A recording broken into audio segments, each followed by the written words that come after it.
Hi, this is Jack Wine with CredibleInformation.com. I have the great pleasure of being here with my new friend Lily Virginia, who's about to perform later this evening across the street at Hotel Cafe. Hi, Jack. Thank you for coming, and congratulations on this gig that you have tonight. Thank you. And tell us a little about the music that you're doing tonight. And Playing a lot off of my recent record that came out in November called Play Me Twice. It was a line taken from one of the songs, but I also just literally wanted people to play it more than once.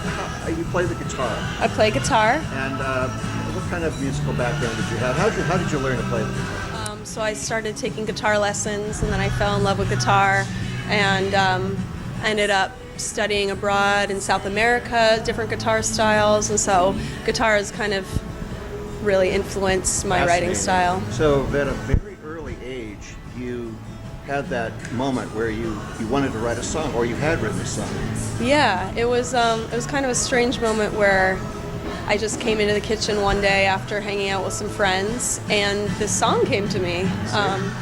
It's terrible, but it happened. It was there and it had to come out. Well, that's really interesting. And you had another EP a couple of years ago. Is that I right? did, yes. And is the music now very different from that earlier? Yeah, I mean, I think my first EP was kind of like my first foray into putting music out there, so I was just experimenting with a lot of different things. That EP has a lot of love in it, and a lot of kind of different soundscapes, a lot of sound design. I was working in music for film for 5 years, so that kind of infused that EP. And then once I put that out, I was ready to kind of really explore kind of a world within a whole album. In film music, a lot of times you'll kind of try and create a sonic space and a sonic world for the scene.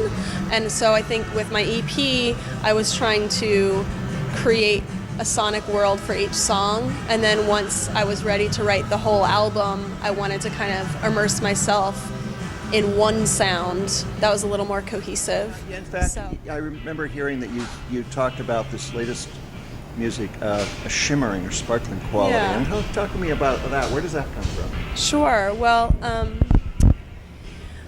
I was really looking for my own sound. As I said, soundscapes, but I also just wanted to have my own sound and my own world, and so I kind of was trying to figure out how I could find that. And at the same time, after putting out my EP, there was just this sense of like, wow, that was a really vulnerable moment to put something out in the world, and maybe that's what my role is as an artist, is to find out how vulnerable I can be. And so I started writing this album that I wanted to have it not necessarily be minimal, but I wanted it to be very intentional and lyric focused. So I knew that I wanted that, and I wanted a connection with the audience. And part of that was I started doing a lot more fingerstyle playing based on my time studying abroad in South America, and defining the guitar sound. And I was playing my guitar a lot, kind of on my Brooklyn rooftop, looking out at the lights at Manhattan across the way. And it was just kind of like magical summer nights where the sky is kind of blue and purple, and the lights were, shimmering. And so I think I kind of felt that was very magical, and I wanted to kind of turn that into music. So it was a circuitous route, but that's kind of how I got to it. Well, again, you mentioned that you studied in South America, and it sounds like there's a lot of different styles in your background. I lived at a young age for a year in Nicaragua, and then we lived in California, and we just listened to a lot of world music, as well as my dad was a big fan of like the Doors and the Eagles and Joni Mitchell and a lot of female singer-songwriters. Patsy Cline was one of my mom's favorites.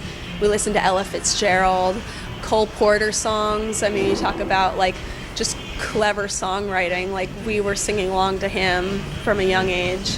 And where do you think your particular style as a female vocalist is mostly comes from? What do you see in it?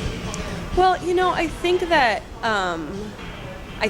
I have, through time, kind of found that the genre that I want to be in, that feels best to me, is I guess the indie or alternative songwriter pop rock, like one of those genres, because I'm just really interested in kind of, I guess, like honest storytelling.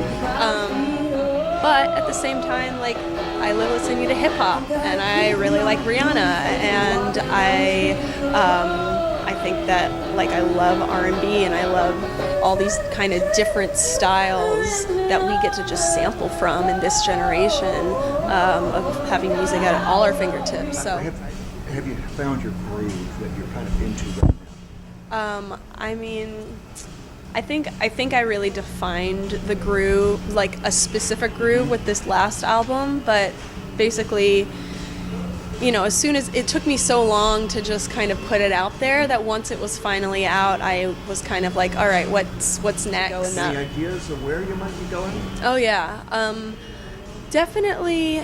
I'm trying not to be like too hypothetical. Okay. I know you kind of like That's all right. get out Go there, ahead, but it's definitely going to have a much more kind of like energetic feel to it, rock, pop-ish. But part of that is I just like I want to, when I'm playing music, when I'm performing, I want to be like taking me as a part of the audience towards like a transcendent moment, towards something really special. And I feel that music affects us through the body so much faster than it does through kind of like approaching somebody's mind. So I've been exploring rhythms, and I've just been exploring having more fun. In New York, they're all graduates of Berklee College of Music.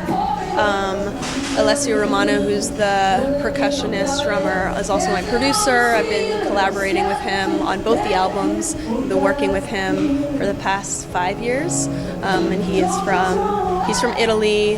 And then I've worked with musicians from all over the world. How is it performing just by yourself? Is that good or bad? It's great. I mean, it's a different experience playing with the band, but for me, performance is like, it wasn't, until I started performing a lot, I just thought of performance as, well, I'm going to sing the songs that I've written, and performance is, obviously, if you dance through theater, it's this whole other art form, and so I find that just kind of being there in the present moment, and being in the music and being there with the audience is like, it's great no matter who you're playing with. So live performance fit into all that? I have thought of as an independent artist, you strategize, you see what's going on in the industry, you try and kind of understand it, and it's always changing, but the thing that does remain constant is that it's very hard to make a living as an artist. And so I think recently my shift has been to kind of stop worrying about where the industry is going for myself, because we start thinking about that too much, you stop enjoying the experience. And so I've just really been focusing on falling back in love with music. Well, you have to do your thing, Yeah. or you're nobody. Or, it's also your life. You have to enjoy your life, and you have to, like, if you're not going to enjoy music, there's no point in doing it. I've definitely done kind of side media projects with other friends. Just put out a Show Us Your Tax Returns animated video with a bunch of friends, which is great. Please watch it. We will. And yeah, I love being a part of the creative process. I think that music speaks really strongly to me, but it's all the same thing. It really is. I might have skills in music, and somebody else may have skills in video, but I feel that the creativity is coming from the same source ultimately. So yes, the answer is yes. I hope that I'll be exploring other things. Well, good luck to you in all of those things. And I encourage everybody to go to your website and see your listen to your music, see your videos. It's really great stuff, and I'm really anxious to see the show later tonight. And the best of luck in everything you do, and we'll be following you and watching you the next time you're in town or maybe someplace else. We'll be here.